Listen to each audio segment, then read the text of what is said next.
Cryptids. Number 26. Night Siege, 1981.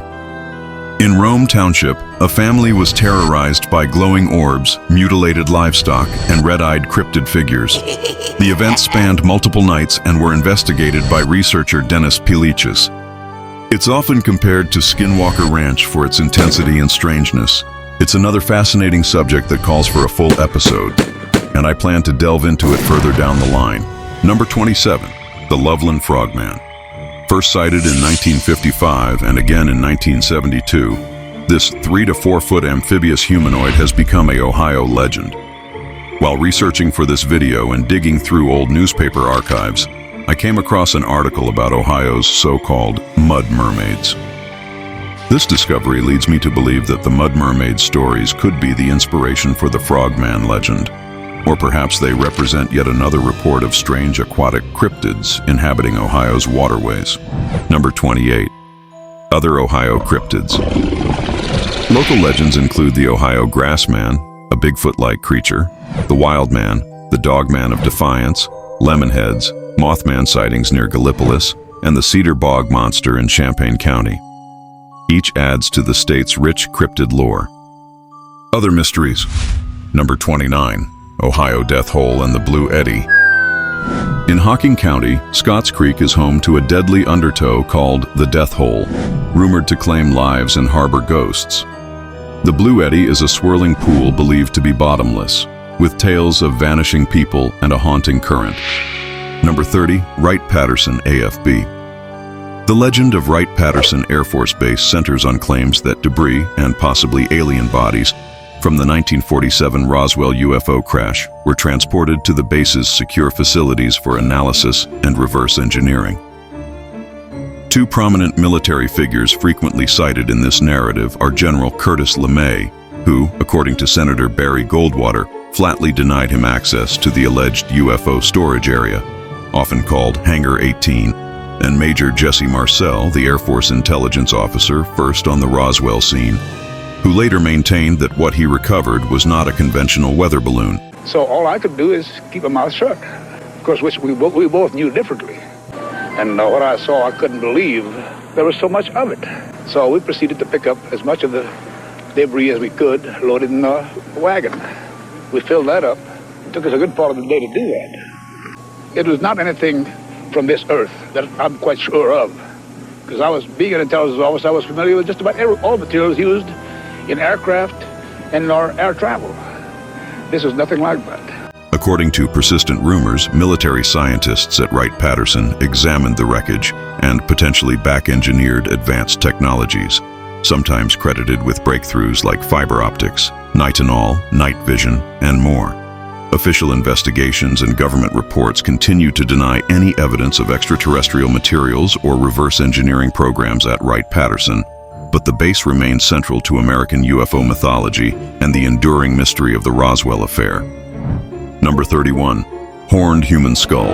A skeleton reportedly found in Ohio had a skull 3 times thicker than normal and 2 horns. The discovery fed local folklore suggesting a satanic connection. The Minnesota Iceman. The Minnesota Iceman is a famous sideshow exhibit that appeared in the late 1960s, promoted by Frank Hansen, a former Air Force pilot. Hansen claimed the creature was found in Siberia, though other versions said it was shot in Wisconsin or smuggled from Vietnam. The Iceman was a 6-foot-tall, hairy, human-like figure encased in a block of ice, with one eye apparently shot out and an arm broken, displayed at fairs and malls across the United States and Canada starting in 1967. The exhibit drew national attention when University of Minnesota student Terry Cullen saw it and alerted zoologists Ivan Sanderson and Bernard Heuvelmans. In December 1968, Sanderson and Heuvelmans examined the Iceman in Hansen's refrigerated trailer and initially believed it could be a real unknown hominid, possibly a Neanderthal or Bigfoot. The Smithsonian Institution and even the FBI showed interest, but when scrutiny increased, Hansen replaced the original with a latex replica. Most scientists ultimately concluded the Iceman was an elaborate hoax, likely a carnival prop. But the story persists in cryptozoology circles. The original exhibit resurfaced in 2013, and is now on display at the Museum of the Weird in Austin, Texas. The Minnesota Iceman remains a legendary curiosity, surrounded by rumors, shifting origin stories, and speculation about its true nature. The Dogman. Wisconsin's most famous cryptid is the Beast of Bray Road. Near the town of Elkhorn, dozens of witnesses have reported seeing a massive upright walking canine creature since the 1930s, with sightings peaking in the 1980s and 90s. Described as 6 to 7 feet tall, with glowing eyes and a muscular wolf-like body, the beast has been seen chasing deer, scavenging roadkill, and even attempting to break into homes. The consistency and volume of reports by drivers, farmers, and even police have made Bray Road the epicenter of America's dogman mystery. In 1936 in Jefferson, night watchman Mark Shackleman saw a large dog-like creature digging at a burial mound. When he approached, it stood on 2 legs and fled. The next night, he saw it again. After he prayed in fear, the creature walked away. In Deerfield in the early 1970s, 2 separate witnesses reported seeing a tall, bipedal canine with a snout, wearing a top hat and tails, standing motionless in a cemetery at dusk. Both were unnerved after making eye contact with it about a month apart. In 2023, a driver in St. Croix Falls spotted a large, upright, wolf-like creature with glowing yellow eyes crossing the road at night. The creature paused at the edge of the woods, looked back, and then vanished into the trees. Sightings like this, along with many others in Jefferson, Walworth, and Waukesha counties, help define Wisconsin's werewolf triangle and keep its mystery alive. Number 10. Animal mutilations. Wisconsin also has a long, unsettling history of animal mutilation cases. In 2016, a farmer found his Holstein cow dead and mutilated, with no blood left behind. Within 2 weeks, 5 more animals suffered the same fate. Witnesses reported seeing strange balls of light near the incidents. In the 1970s, Wisconsin was one of 18 states investigated by the FBI after a wave of cattle mutilations with surgically precise wounds. Theories range from cults to extraterrestrials, but no explanation fully fits the facts. The lack of blood and expert-level cuts continue to puzzle investigators. Number 11. Chicago Mothman. Earlier, I mentioned the Birdman tablet found at Cahokia. Interestingly, modern reports of a winged humanoid figure in Chicago closely match the ancient image, showing how these stories echo across centuries. Since 2011, there have been over 175 reported sightings of a winged humanoid with glowing red eyes in the Chicago area. This creature, often called the Chicago Mothman, is frequently linked in folklore to omens and disasters. Sightings peaked in 2017, with 55 reports that year alone. Witnesses described the Mothman as a large, flying figure, sometimes seen at night or near water, and its presence continues to be reported throughout the city. Enfield Horror, 1973. A strange, 3-legged grayish creature with glowing red eyes caused panic but was never explained. Illinois Bigfoot, Big Muddy Monster. Ape-like creature with hundreds of sightings, including a famous 1973 case near Murfreesboro. Theories range from unknown primate to paranormal. Illinois Dogman. Wolf-like upright creature reported since the early 2000s, known for supernatural speed and aggression, fueling werewolf and paranormal theories. Number 20. Momo, the Missouri Monster, 1972. Missouri's own Bigfoot legend hails from Louisiana, Missouri, where terrified witnesses reported a shaggy, foul-smelling 7-foot-tall beast with glowing eyes. Dubbed Momo, the creature spurred a media frenzy and sightings across the Mississippi River Valley. Number 21. The Ozark Howler. This fearsome cryptid, part wolf, part panther, with glowing red eyes, is said to stalk the Ozark forests. Longtime residents describe bone-chilling howls echoing through the hollows, often before storms. Number 22. Spook lights of Hornet and Joplin. One little one. Wait, maybe 3. Hang on. Okay, wow. Okay, now it's got one ahead of it. Now it's getting really, really bright. For over a century, glowing orbs of light have been seen dancing across the hills near Joplin. Known as the spook light, they defy explanation. sometimes floating, sometimes darting, always vanishing when pursued. Number 23. Mark Twain National Forest. Mark Twain National Forest in southern Missouri is known for strange hauntings and paranormal activity, including sightings of large black canine creatures called hellhounds, or werewolves, with glowing eyes. Visitors report eerie feelings, strange noises, ghostly apparitions, and shadowy figures. The forest sits atop the active New Madrid seismic zone, which may release unusual energies contributing to these phenomena. Stories of demonic growls, ghostly figures, and mysterious events have been featured on documentaries and shows like Discovery Plus, making the forest a well-known hotspot for supernatural activity.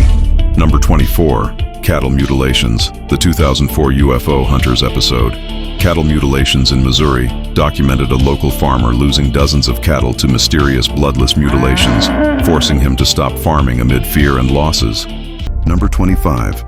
The 1941 Cape Girardeau UFO crash. Cape Girardeau, Missouri, is said to be the site of one of the USA's earliest recovered UFO crashes, occurring in April 1941, 6 years before the famous Roswell incident. According to the story, Reverend William Huffman was called to a field near Cape Girardeau to pray over 3 alien bodies found at the crash site. The craft was described as a silver flying saucer with no seams, and the extraterrestrial beings stood about 4 feet tall with long fingers. 2 of the aliens were already dead, while the third died before the Reverend's eyes. The U.S. military allegedly confiscated all evidence and imposed secrecy on witnesses. A photograph reportedly existed showing 2 men holding one of the bodies but was lost over time. The story has been passed down through family accounts and published by UFO researcher Leonard Stringfield. It remains one of the earliest and most debated UFO crash stories in the U.S., sparking ongoing discussion about its authenticity. Number 26. The Piedmont Lights. The Piedmont Lights are a famous series of UFO sightings that began in 1973 near Piedmont, Missouri. Over 500 reports described strange lights and objects in the sky, first seen by a local basketball coach and his team. The phenomenon attracted scientists, including physicist Dr. Harley Rutledge, who studied the lights for 7 years and concluded some sightings were unexplained. Even the government was down here, asking questions as to what, was taking place. Never knew what they were, and I never said what they were. I just described what I saw. Piedmont later embraced this history by opening the UFO capital of Missouri Park in 2024, celebrating its reputation as a UFO hotspot. Number 27. Zombie Road and the Witch of St. Louis. Zombie Road, also known as Lawler Ford Road or Rock Hollow Trail, is a historic 3.6-mile road in Wildwood, Missouri, built in the late 1860s as access to the Merrimack River and nearby railroads. It is said to be haunted, built over one of the largest Native American burial mounds in the U.S. Local legends tell of ghostly apparitions, shadow figures, and unsettled spirits of Native Americans, Confederate soldiers, children, and railroad workers. The road also has stories about a zombie killer serial killer from the 1950s. Today, the road is closed at night to prevent trespassing, and visitors report eerie experiences during the day. The Van Meter Visitor. In 1903, Van Meter, Iowa, residents reported a winged, bat-like creature with a glowing horn, resembling the Mothman. Seen by credible townsfolk, it vanished into a mine shaft, leaving an enduring mystery. Number 15. Council Bluffs UFO Crash. In 1977, a reddish fireball crashed in Council Bluffs, leaving molten high-carbon steel with a crystalline center. Witnessed by 11 people, including police, the debris defied typical meteor or satellite explanations. UFO researcher Jacques Vallée suggested an alien craft's liquid metal system, keeping this event unresolved.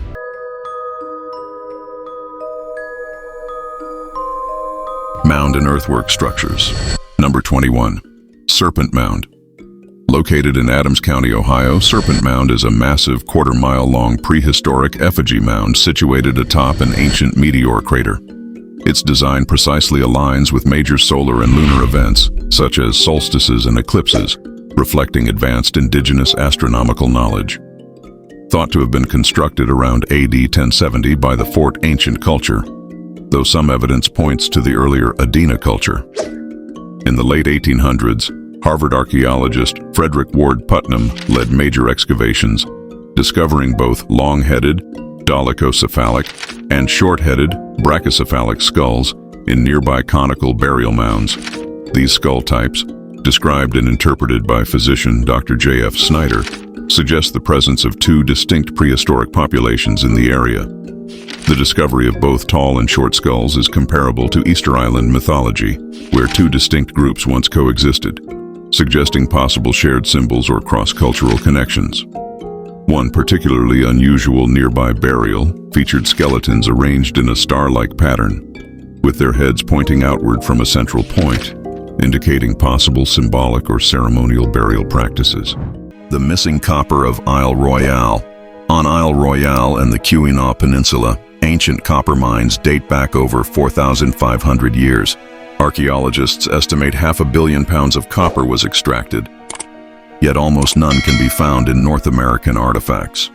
Who were these miners, and where did the copper go? There are no known North American artifacts, trade goods, or evidence of smelting on a scale that would account for such a vast quantity of copper.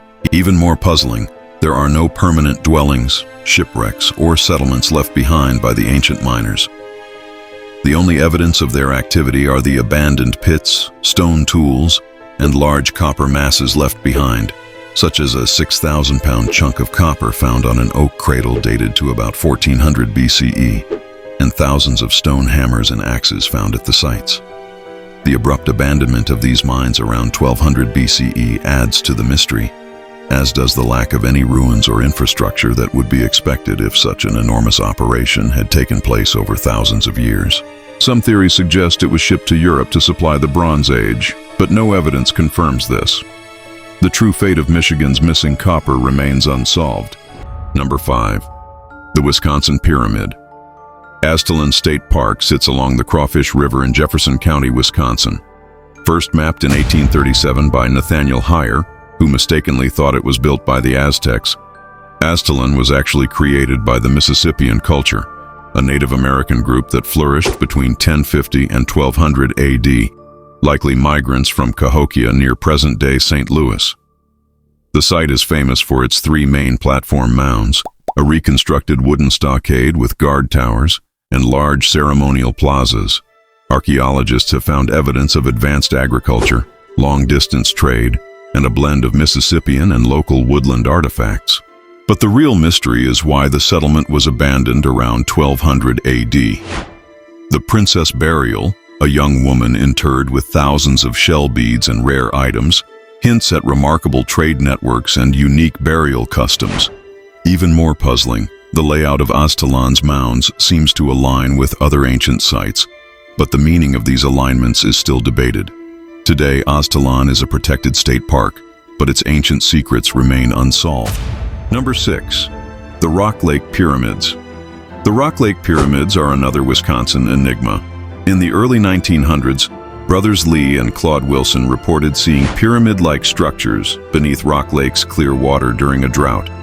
The story grew in the 1930s, with articles and diving expeditions claiming to find stone formations shaped like upside-down ice cream cones. Some believe these underwater pyramids are linked to the Mississippian culture that built Aztalan, while mainstream archaeologists argue they're natural glacial rock piles. Despite decades of searches, sonar images, and diver accounts, no definitive evidence of man-made structures has been found. The mystery endures, caught between ancient legend and scientific skepticism. Wisconsin geological anomalies. Wisconsin's geological anomalies add to the state's mysteries. Devil's Doorway is a natural quartzite rock arch at Devil's Lake State Park near Baraboo, Wisconsin. The site is linked to Native American legends of spirits and strange phenomena, and is known for stories of lake monsters and mysterious sightings. Side note, places named Devils, like Devil's Lake or Devil's Rock, were often named by early settlers who linked them to mysterious or paranormal events. Glover Bluff, or Mystery Hill, is a mile-wide impact site with rare shatter cones, but no meteorite has ever been found. Devil's Backbone, and Devil's Bake Oven, dramatic rock formations along the Mississippi River near Grand Tower, known to Native Americans and early explorers.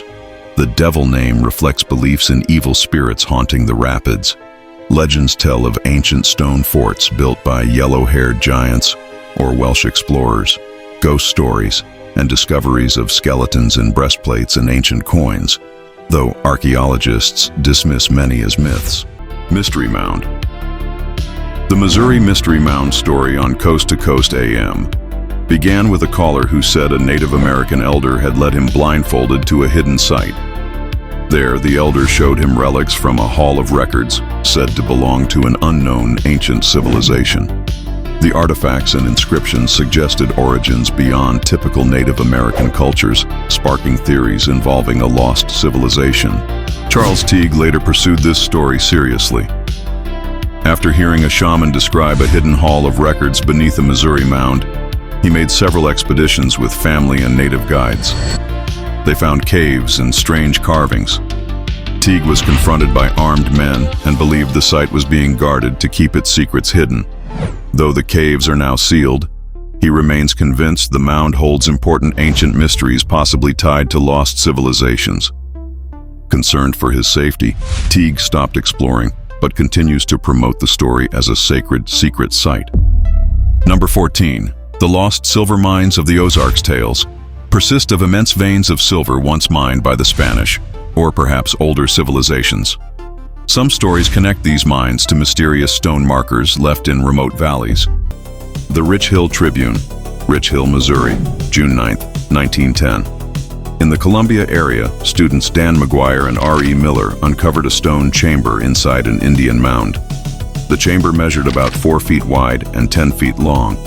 Such stone chambers and vaults are notable architectural features found within mounds, adding to the growing record of complex prehistoric constructions. This story is similar to others I've covered, like the Vault of Giants found in Jackson, Ohio, and another Vault of Giants discovered in Iowa. It supports the idea that vaults and chambers were indeed found inside ancient mounds.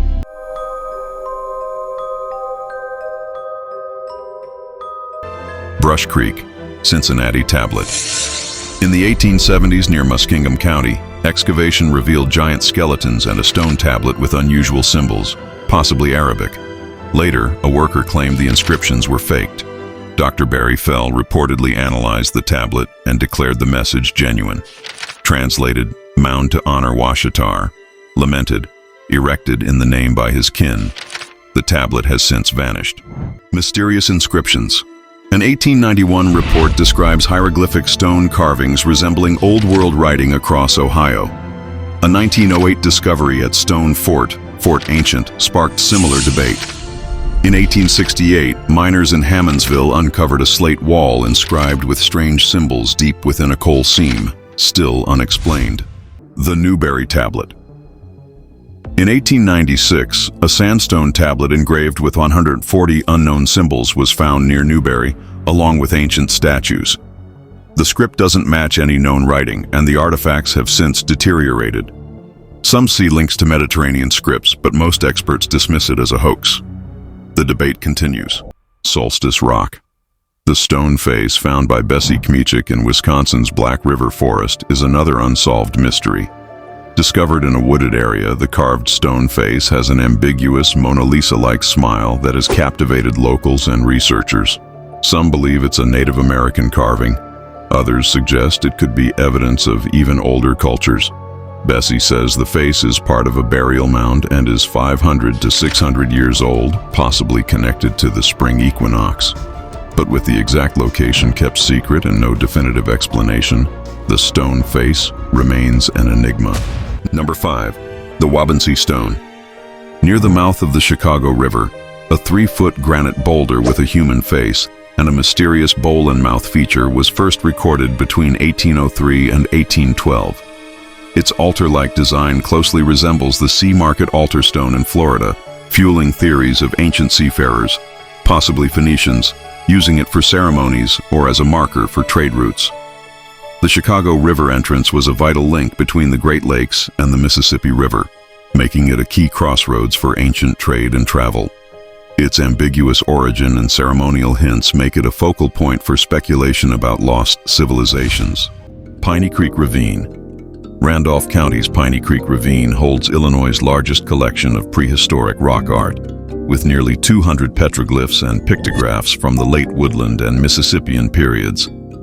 Images include winged human figures, deer, serpents, crosses, and canoes, likely representing shamans or spiritual beings. The art's exact meanings remain unknown but are thought to reflect complex spiritual traditions.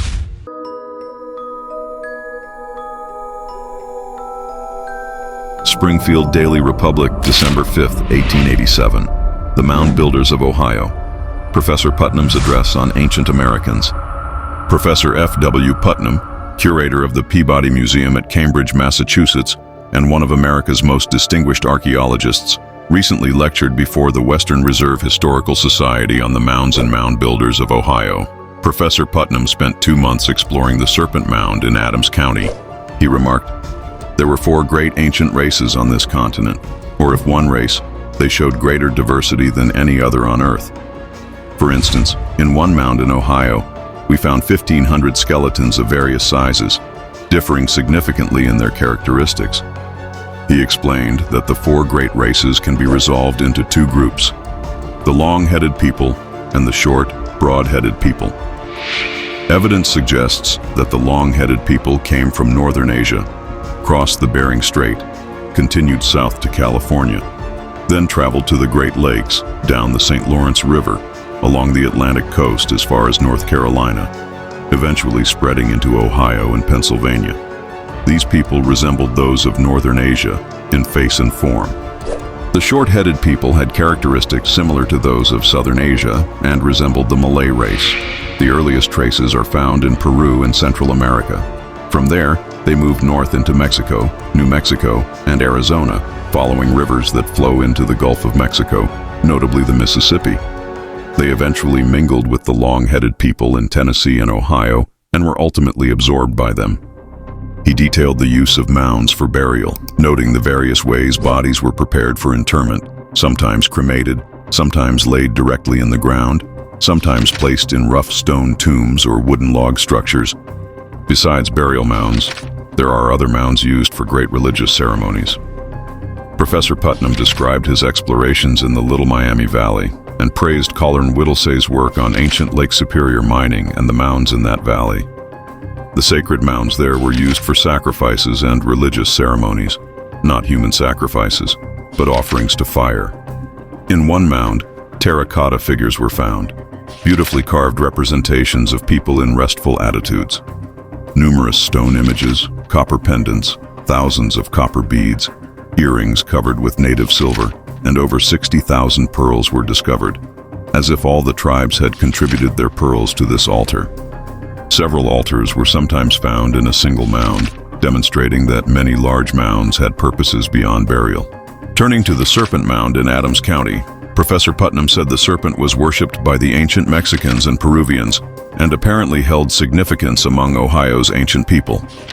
The mound in Adams County is constructed primarily of earth. 60 acres around the serpent have been purchased for the Peabody Museum by Boston philanthropists and are now managed by Professor Putnam, who has uncovered skeletons in the surrounding mounds from people of different eras, suggesting that some burials occurred without knowledge of earlier ones. Professor Putnam hopes further excavations will yield valuable insights into the mound builders of Ohio. Cleveland Herald, The Evening Bulletin. September 29, 1888. In the Great Serpent Mound near Hillsborough, 5 skeletons were found lying in the form of a star, each one enclosed in a stone box. The Bluffin News, May 22, 1958. True Tales About Ohio by Harry L. Hale. Of the people who built the mounds, little has been learned. From measurements of the skulls uncovered in various old burial grounds, there were 2 different races of mound builders: the long-headed ones and the round-headed ones with shorter skulls. Nearly all skulls found in southern Ohio were of the long-headed kind, high and short. The others lived along the Great Lakes. Their skulls were low and flat. The center of mound builders' population has been fixed as somewhere in Ross County, Jackson, Ohio. In 1859, workers in Jackson, Ohio, uncovered a stone vault underground containing massive human bones and a silver chain with coins bearing Roman and unknown markings. The vault's multiple chambers and foul air prevented full exploration. For a full deep dive, watch my Vault of Giants episode on my page. Number 2. Muskingum County. In the late 1800s, the Muskingum County Historical Society, led by Dr. J.E. Everhart, excavated a large mound in Ohio and reportedly uncovered several skeletons measuring up to 10 feet tall. Among the discoveries were a clay coffin containing an 8-foot-tall woman and a child, and a stone tablet we'll cover later in this video. Some graves held multiple skeletons stacked together. Modern archaeology dismisses such claims. Number 3. Bates Mound, Noble County. In 1872, 3 skeletons were unearthed at Bates Mound in Seneca Township, Noble County. Each was reportedly at least 8 feet tall, with proportionally large bones. Remarkably, all were said to have double rows of teeth in both jaws. The skeletons quickly crumbled after being exposed to air. Number 4. Conneaut, Ohio. An article from the Tiffin Tribune, dated July 24, 1873, reports on the discovery of a massive graveyard near Conneaut, Ohio. It describes a burial site with numerous large skeletons, some with skulls large enough to cover the heads of ordinary men and jawbones that fit over a normal face. Thousands of graves were described, arranged in rows. The article reflects 19th century fascination with such remains, though no scientific verification was provided. Number 5. St. Mary's, Ohio. A 1918 article from the Washington Times claims that sewer workers in St. Mary's, Ohio, uncovered a giant human skeleton nearly 8 feet long. It was interpreted as evidence of an ancient race of giants. Number 6. Bowling Green, Ohio. In 1902, a laborer digging a ditch near Bowling Green unearthed a prehistoric human skeleton said to be nearly 9 feet tall. The skull was massive, with a large jaw and double rows of teeth, and the arms were unusually long. The skeleton was briefly displayed at a local residence before being removed. Number 7. Portsmouth, Ohio. An 1894 article stated that bridge workers near Portsmouth uncovered an enormous human skeleton while excavating. Number 8. Chillicothe, Ohio. In May 1897, Dr. Loveberry of the Ohio State University Museum excavated 2 mounds near Chillicothe and discovered 10 skeletons, one reportedly 8 feet tall. Number 9. Homer, Ohio. In 1885, bones protruding from a hillside near Homer prompted an excavation. 5 large skeletons were discovered, 3 over 7 feet tall, 1 more than 8 feet. The skulls were large enough to fit over a grown man's head with room to spare.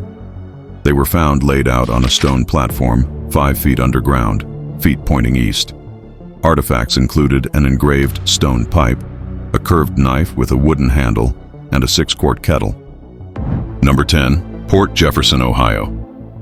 In July 1898, road workers near Port Jefferson unearthed very large human bones believed to belong to a giant.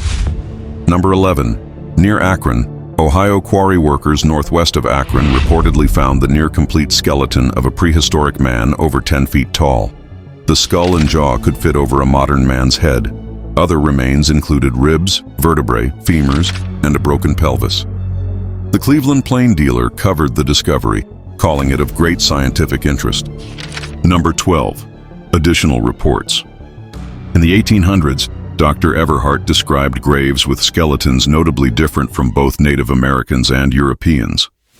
Larger bones and unique skull shapes fueled speculation about an unknown ancient race. Other accounts mention similar finds across Chesterville, Adams, Medina, Marion, Brown, and Lucas counties. Michigan's giant skeletons. In the late 1800s, reports surfaced of giant skeletons, up to 8 feet tall, found in burial mounds across Michigan. For example, in 1894, newspapers reported that workers near the town of Dowagiac unearthed several skeletons measuring over 7 feet in length from a mound on a farm.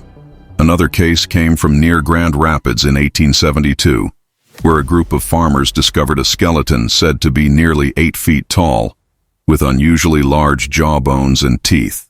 In 1911, a report from the Lake Superior region described the discovery of a skeleton estimated at 7.5 feet tall, buried with copper tools and stone ornaments. Mainstream archaeology attributes these stories to exaggeration or misidentification, but legends of a lost race of giants persist to this day. Minnesota giants, also known as Paul Bunyan. Over the years, I've found numerous old newspaper stories about giant bones discovered in Minnesota. While many of these reports are now difficult to locate, I was able to quickly track down 8 separate accounts for this video. There's enough material here for a whole episode, so for now, here's the condensed highlight version. In 1884, a Michigan newspaper reported the discovery of a gigantic human skeleton near Sauk Rapids, Minnesota. In 1882, newspapers described the unearthing of a massive skull and giant remains among mound builder relics in the Red River Valley. In 1896, the St. Paul Globe detailed the find of a huge skeleton at Beckley Farm near Lake Coronis. In 1888, the St. Paul Pioneer Press reported that 7 unusually large skeletons were uncovered near Clearwater, Minnesota. In 1860, the Winona Republican recounted the discovery of several giant skeletons from a burial mound near Winona. The Raftsman's Journal from Pennsylvania also reported giant bones, including a 3-foot thigh bone, found somewhere in Minnesota during the 19th century. In 1891, the Connorsville Daily Examiner described giant bones found in a gravel pit outside Battle Lake, Minnesota. And in 1916, the Bemidji Daily Pioneer covered the unearthing of a large skeleton near Rainy Lake, Minnesota. Among these accounts, the Sauk Rapids skeleton stands out for its astonishing size, nearly 11 feet long and weighing over 300 pounds. Another remarkable story comes from Clearwater, where 7 skeletons, each between 7 and 8 feet tall and featuring double rows of teeth, were reportedly found in a burial mound. Despite the sensational details, none of these remains were ever scientifically verified, though it is rumored that the Smithsonian was often responsible for confiscating these bones. Today, these stories live on only in old newspaper reports. Number 10. Wisconsin Giants. Lake Delavan is the center of one of Wisconsin's most enduring legends. In the early 1900s, newspapers, including the New York Times, reported that 18 skeletons with unusually large skulls were unearthed from a burial mound near the lake. The skulls were described as much larger than any known race, with sloping foreheads and prominent jaws, sparking theories of a lost tribe of giants. At Pelican Lake, an 8-foot skeleton and ancient artifacts were reportedly discovered in 1908. In Trompe-l'Eau, stories tell of giant skeletons being unearthed in the area. At Fond du Lac, a 7-foot skeleton was found in 1899 and displayed in a Main Street window. In 1876, Dr. J. N. DeHart reported finding vertebrae larger than those of the present type in Wisconsin mounds. A University of Wisconsin team led by Professors Sanford, Thompson, and Denier uncovered a 6.5-foot skeleton with an 8-inch wide skull in a central burial mound. Yet, no verified museum specimens or scientific studies confirm these remains, leaving the stories shrouded in mystery. Number 4. Elongated skull. A mysterious photo of an elongated skull, sometimes called a giant skull, has circulated online, often linked to Aztalan. Author Mary Sutherland claims the image as her own and suggests it's evidence of ancient giants. She also claims that this skull was found at a mound in Aztalan State Park, though exactly how she discovered this information remains unknown. The photo of the elongated skull she claims is from Aztalan is most notably featured in her book, Giants, Gods, and Lost Races. She has also discussed the image and related topics on her website, burlingtonnews.net. Without scientific verification, the skull's origins remain unexplained, fueling speculation and mystery. Number 12. Illinois Giants. In 1845, in Williamson County, Illinois, a giant skeleton was found about 60 feet underground by W.J. Shoemate while digging a well. The bones were said to be in perfect condition and weighed a total of 1,500 pounds. Reports describe the skeleton as belonging to a man who would have stood around 18 feet tall, with all the major bones intact, including the skull, arms, and thigh bones. In Henry County, farmer Solomon Hedrick uncovered a prehistoric cemetery in a 35-foot-high mound. He found several skeletons, each over 8 feet tall, with large polished teeth and grave goods like ivory heads and a bone shield. In Quincy, Frank H. Einhaus found a nearly 7-foot skeleton while digging on Zimmerman Hill. The lower jaw was completely solid with no teeth or nerve holes, a feature not seen in normal skeletons. At Cahokia Mounds in the 1800s, newspapers reported the discovery of oversized bones or giant skeletons during excavations. The site itself is massive, and these reports added to its mystery. Number 13. The Washington Times, November 19, 1900. About 40 miles south of St. Louis, a farmer reportedly unearthed fossilized remains of 3 gigantic human beings. The discovery was made at a depth of nearly 40 feet within solid rock formations, and the skeletons appeared to be petrified. Their skulls were said to be far larger than those of men living today, and based on their proportions, the individuals were estimated to have stood between 9 and 10 feet tall. Even the smallest of the 3 bore the unmistakable frame of a giant. Near the site, explorers also uncovered what appeared to be a vast prehistoric burial ground, containing the fused bones of mastodons and other now extinct creatures of enormous size. News of the find reportedly drew interest from scientists in St. Louis, as well as experts associated with the Smithsonian Institution, all of whom were left perplexed by the astonishing remains. Number 2. Atlanta Tri-Weekly Journal, June 1, 1922.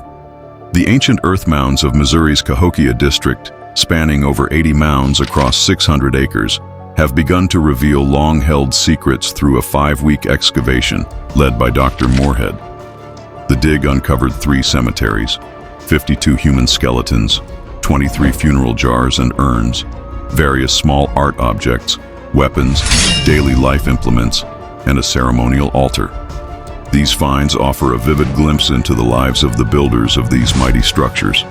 Several skeletons were sent to Washington University, where reports describe the people as physically strong and intellectually capable, with large cranial capacity and a pronounced forward lower jaw, suggesting a distinctive and powerful race in both body and mind. Number 3.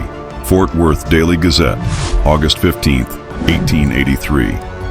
A giant skeleton was unearthed near Barnard, Missouri, reported by J.H. Mainley. Local farmer John W. Cannon found bones protruding from a ravine bank, revealing a prehistoric man estimated to be nearly 12 feet tall. The skull measured 12 inches wide, 15 inches from base to crown, with a 40-inch circumference. The ribs were nearly 4 feet long and 3/4 of an inch thick, large enough for a man to crawl and turn inside the chest cavity.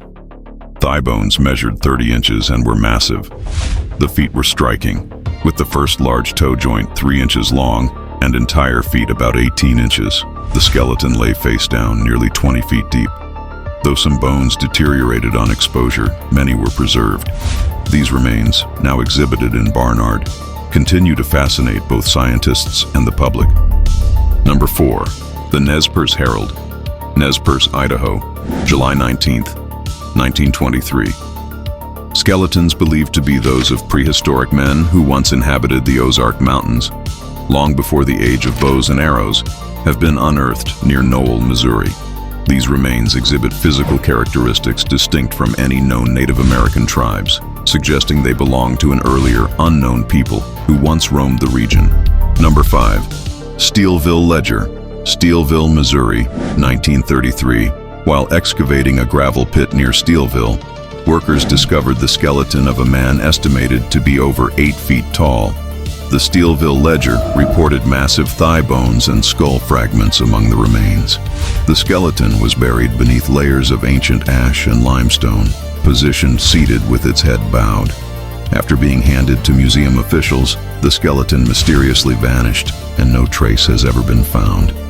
Photographs showed the giant's remains next to a 6-foot resident for scale, sparking speculation that he was either part of the ancient mound-building race or an Osage chief of extraordinary stature.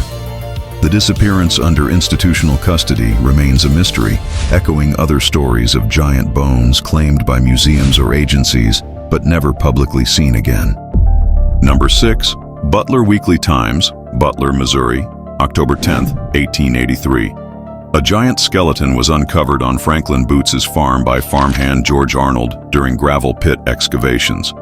The skeleton, seated and facing east about 6 feet below the surface, belonged to a man of colossal size.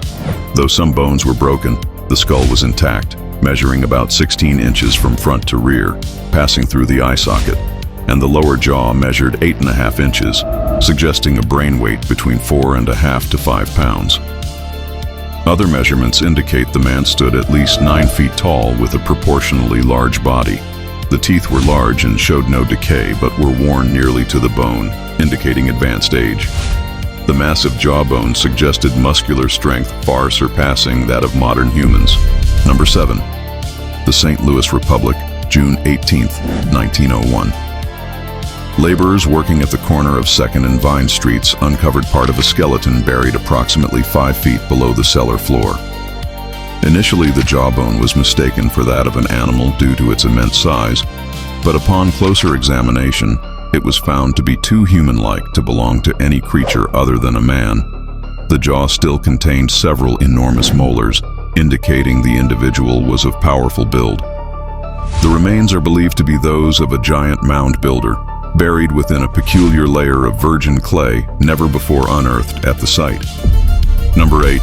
The St. Genevieve Herald, September 25, 1915. A man from Poplar Bluff uncovered a burial site believed to belong to a prehistoric race near St. Genevieve. The site contained skeletons thought to be of sun worshippers, as all the remains were positioned facing east.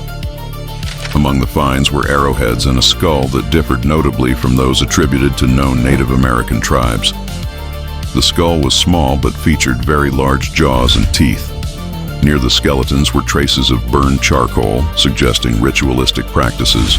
The large jawbones indicate that the people were of unusually robust build despite the smaller skulls. Potosi Journal, Potosi, Missouri, May 23, 1906. W.J. Hopkins of Ripley County, living 2 miles northeast of Glen, made one of the most remarkable discoveries ever recorded in this area. While digging around an ancient persimmon stump estimated to be 606 years old, about 4 feet below the surface, he uncovered a well-preserved human skeleton. The skeleton belonged to a man of medium build with a dark complexion, as suggested by a bunch of long black whiskers found alongside it. After carefully removing the bones, Hopkins found several gold coins, presumably Spanish, dated between 1792 and 1808, as well as a gold button engraved with the initials J.L. Continuing his excavation, his shovel struck something metallic. Clearing the soil revealed a large cedar chest, heavily bound with iron. Working alone to keep the discovery secret, Hopkins managed to raise and open the chest, which was filled with gold coins similar to those found with the skeleton. Though he refused to disclose the exact value, Hopkins admitted the treasure was worth between $200,000 and $500,000. Having retired from farming, Hopkins returned to Glen where he began building a house for his family. Several respected individuals speculate that the treasure and skeleton might have belonged to the notorious pirate Jean Lafitte, the Charles City Giant. Milford Chronicle, September 7, 1888.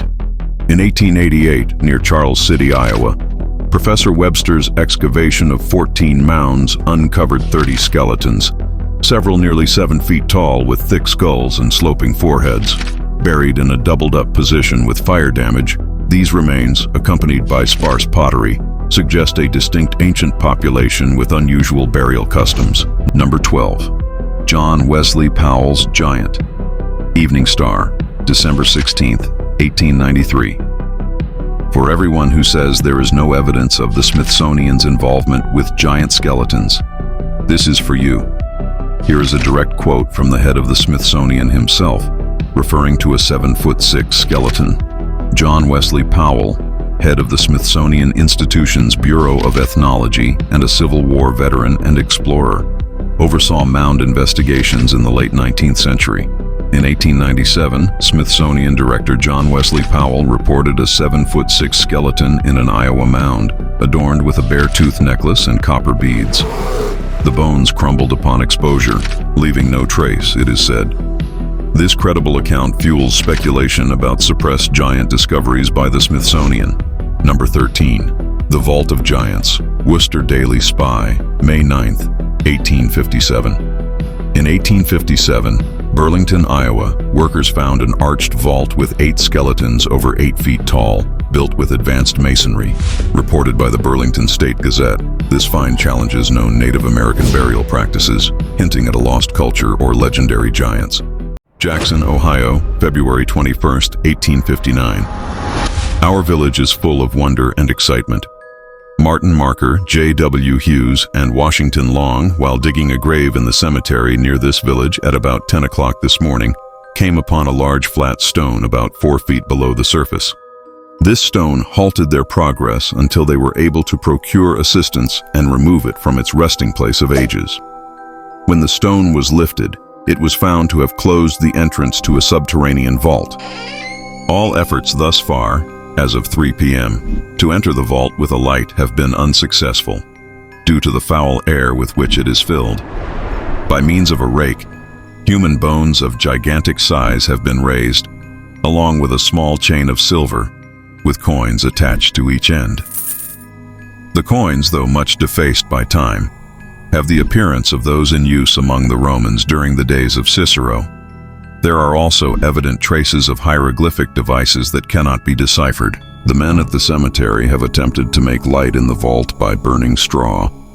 Although none have had the courage to venture further than the entrance, it has been discovered that immediately to the west of the opening, there is a chamber about 10 feet square, with quite dilapidated steps descending its eastern side.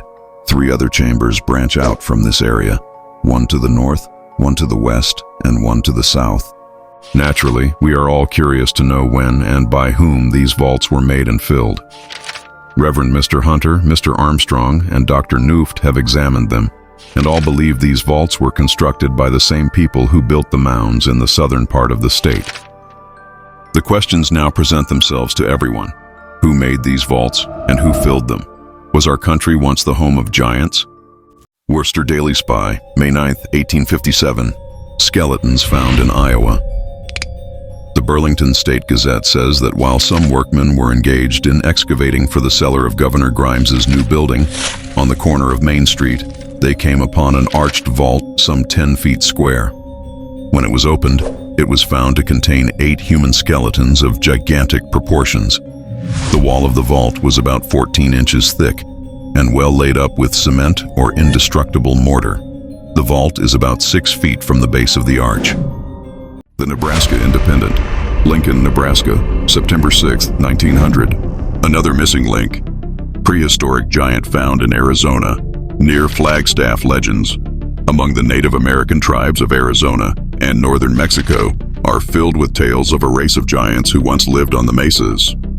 Scientists, however, say that prehistoric humans were small, hairy creatures who bore a closer resemblance to monkeys than to modern people. The theory of evolution, also called Darwinism, supports this belief. According to scientists, the hilts of Bronze Age weapons are too small to be firmly grasped by the hands of people alive today, and the armor from that era is also too small for modern men. But the discovery of a prehistoric skeleton in the Grand Canyon of the Colorado River, if it can be authenticated, would challenge all of these scientific arguments.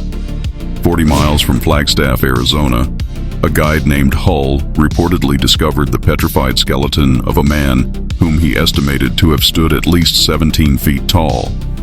Hull was led to the tomb of this giant human by an elderly Native American. The skeleton lay face down on a shelf beneath a projecting rock, with the right arm extended. The left leg was missing, while the right leg had been broken off at the knee. The right foot was found wedged in a crevice nearby. Over time, lime water dripping onto the body had turned it into stone, preserving the outlines of the body perfectly. Hull did not turn the fossil over or make any precise measurements. He and the elderly Native American studied the stone skeleton for about 10 minutes, then returned to the trail. Nearby, Hull discovered perfect footprints of the giant, imprinted in stone. The distance between the prints showed a stride of at least 5 feet, which suggests a height of about 10 or 11 feet, less than the original estimate. When Hull returned to Flagstaff, Arizona, scientists dismissed his story and his friends laughed at him. Since then, Hull has not visited the skeleton again, fearing ridicule. Although he stands by his account and says he is willing to guide any scientist to the site to prove or disprove the discovery, for now, his story remains interesting if true. There are, however, many other claims of giant human remains. In Peru, travelers have reported finding gigantic human skulls at a location called Chancall, which is 30 miles north of the city of Lima. Some say a tribe from this race of giants once lived on the island of Puna, which is in the Gulf of Guayaquil. Their skulls and weapons are said to be kept at the Smithsonian Institution. In addition, the indigenous people of the Yucatan region have a legend of a giant named Navapoch, who would trip late-night travelers by lying down across the trails. This story brings to mind a legend one of my viewers once shared. She explained that she was from a reservation in New Mexico, where her community had an enduring mythology about the giant of Black Mesa. I looked up the story, and this is what I found. The legend of the giant of Black Mesa in New Mexico is rooted in indigenous oral traditions, particularly among the Hopi, Moki people. These stories tell of a time when giants roamed the mesas and terrorized the people, only to be outwitted and defeated by a clever young brave named Lolomi, with supernatural aid from a horned toad spirit. According to the legend, Lolomi received magical armor and tools from the horned toad that made him invincible, and he used strategy rather than brute strength to drive the giants backward until they fell from the edge of the mesa, plunging to their deaths. The site of these defeats was said, in the old stories, to be called the Giant's Fall, and the people would heap rocks over the places where the giant's remains lay buried. It would be fascinating if someone could locate the general area where the giant of the Grand Canyon or the giant of Black Mesa is said to have fallen and died. Discovering that site could reveal intriguing findings. Giants of the Kanawha Valley, unearthing a forgotten city. The Daily Bulletin, Honolulu, Hawaii, May 22, 1884. Also found in the Daily Globe, St. Paul, Minnesota, February 4, 1884. Professor P.W. Norris, Assistant United States Ethnologist, uncovered evidence of a lost civilization in the Kanawha Valley near Charleston, in extensive excavations completed in August. He opened 56 mounds, some rising 20 to 35 feet high, and over 500 feet around. From them, he collected more than 4,000 artifacts, now housed in the National Museum at Washington. These relics included pottery, sandstone pipes, arrowheads, hatchets, shell money, bone tools, and a remarkable collection of copper objects, bracelets, breastplates, crowns, and gorgets, all green with verdigris.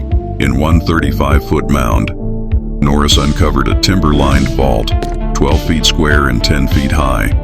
At its center lay the remains of a giant skeleton, measuring 7 feet 6 inches long and 19 inches across the chest. On its wrists were copper bracelets, beneath its skull a stone lance head, and upon its breast a copper gorget, believed to be a badge of authority. In its hands were a hematite hatchet and 6-inch flint lances. Alongside, in a leaning coffin, rested another skeleton, its left hand extended over the giant's head, still wearing copper bracelets and clutching lance heads. In each corner of the vault stood a warrior in his coffin, nearly upright, armed with hatchets and lances. In all, nearly 100 weapons and ornaments came from this single burial. Another mound revealed a large warrior, laid on his back, wearing a copper crown decorated with seashells and bone beads. Around him were 5 male and 5 female skeletons, their feet pointing toward their leader. At the head of each were cemented double cisterns filled with water. The arrangement raises a haunting question. Were these attendants sacrificed or entombed alive to follow their chief into death? At yet another mound, about 2 miles distant, a different mystery appeared. The upper layers hid burned ashes, stored in dark clay vessels. Near the center sat 2 large skeletons, facing one another. With outstretched hands, they supported a stone altar, concave and filled with ashes, sealed with a carved cover marked with ancient totems. Beneath the altar, at ground level, lay a vast concave pit, 6 inches deep in fine ashes, and surrounded by heaps of human bone fragments. Norris declared without doubt that these were the cremated remains of human beings. From vast burial vaults holding giant warriors to sacrificial chambers and altars of fire, the Kanawha Valley whispers of a complex and powerful people, long vanished. The Daily Cairo Bulletin, June 12, 1884. A race of giants. Mr. J.B. Toomer yesterday received a letter from Mr. Hazelton, who is on a visit to Cartersville, says the Athens, Georgia Banner. The letter contained several beads made of bone and gave an interesting account of the opening of a large Indian mound near that town by a committee of scientists sent out from the Smithsonian Institution. After removing the dirt for some distance, a layer of large flagstones was found. These stones had evidently been dressed by hand and showed that the men who quarried this rock understood their business. The stones were removed, and in a kind of vault beneath them, the skeleton of a giant was discovered, measuring 7 feet 2 inches in length. His hair was coarse and jet black, and it hung down to his waist. The brow was ornamented with a copper crown. The skeleton was remarkably well preserved and was taken from the vault intact. Near this skeleton were found the bodies of several children of various sizes. The remains of these children were covered with beads made of some type of bone. Upon removing these, the bodies were found to be encased in a network woven of straw or reeds, and beneath this was a covering made from the skin of some animal. In fact, the bodies had been prepared in a manner somewhat resembling mummification, and will, no doubt, throw new light on the history of the people who reared these mounds. Upon the stones that covered the vault were carved inscriptions which, if deciphered, will probably lift the veil that has long enshrouded the history of the race of giants that undoubtedly once inhabited this continent. All the relics were carefully packed and forwarded to the Smithsonian Institution and are said to compose the most interesting collection ever found in America. The explorers are now at work on another mound in Bartow County, and before their return home they expect to visit various sections of Georgia where antiquities are found. On the Oconee River, in Greene County, just above Powell's Mills, stand several large mounds, one of them notably tall and precipitous. Thanks for watching. Vault of Giants discovered in Iowa Bluffs. The Mineral Point Tribune, Mineral Point, Wisconsin, January 26, 1871. Wonderful discovery. A cave of skeletons unearthed near Eagle Point. For months, newspapers across the Northwest have reported discoveries of relics, believed to be from a vanished people with no written history. These include skeletons, household utensils, weapons, agricultural tools, and pottery, carefully preserved in scientific institutions. Yet, no clear explanation for their origin has emerged. Even experts admit the mystery may never be fully solved. Last Saturday, however, workmen laying track for the Dubuque, Minnesota Railroad near Eagle Point made a remarkable find. Digging into the limestone at the base of a bluff, they hit a large, smooth, square stone, carved with strange symbols that none could interpret. With effort, they removed the stone, releasing a rush of icy air from a square opening in the rock. Believing treasure might lie within, 5 men, led by the foreman, entered the passage. It was about 4 feet wide and just tall enough to walk while stooping. The men proceeded cautiously, about 50 feet into the bluff before reaching another stone. Removing it revealed stone steps descending 10 feet to a vast chamber cut out of solid rock, about 25 feet square and 20 feet high. The smooth floor shone in candlelight, and the walls bore carvings of flowers, birds, trees, and other natural forms. The south wall displayed a sun, with a robed man stepping from a boat, holding a dove beneath it. The ceiling showed stars, serpents, and chariots, clearly etched despite their age. At the center lay a large slab. Removing it revealed a vault filled with skeletons of an unknown race, arranged sitting or standing, amazingly well preserved down to the smallest bones. All were buried facing southwest. Beside each skeleton stood a finely crafted vase filled with yellow earth. One vase contained animal bones and dark particles, offerings to accompany the dead to the spirit world, a custom common among many ancient peoples. Arrowheads, shells, and relics lay scattered throughout the vault. The skeletons formed a semicircle with the largest at the center, measuring an impressive 7 feet 8 inches tall. Its teeth gleamed like ivory, and a small pearl ornament rested in its outstretched hand. This was likely the tribe's chief, buried with honors. Shell ear ornaments lay beside its skull, and countless bone and copper beads covered the vault floor. Fragile remains of woven cloth were found near the lower limbs of each skeleton. No gold or silver ornaments were found, but copper tools and weapons were scattered around. These likely came from the copper mines of Lake Superior, believed to have been worked long before the flood. After making a thorough examination of the chamber of death and its ghostly occupants, the men came out, closing the entrance behind them. The origin of these skeletons and their tomb builders remains a mystery, a window into long-forgotten ages and a reminder of how little is known about early civilizations. Plans are underway to move the skeletons and key artifacts to the Iowa Institute of Sciences and Arts. Hopefully, they will remain here rather than be sent to distant museums in eastern cities. Scholars are encouraged to investigate the cave further, to identify whether these remains belong to Indians, Mexicans, or the ancient mound builders. Whatever the outcome, this discovery promises to be a fascinating chapter in uncovering the past. This story shares remarkable similarities with several others I've explored in my videos. For instance, there's the Vault of Giants uncovered in Iowa during construction work for a governor's building, the Vault of Giants beneath the Jackson, Ohio cemetery, the Giants Vault near Cartersville, Georgia, and the recent video I made about the giant vaults in West Virginia's Kanawha Valley. Certain patterns keep appearing.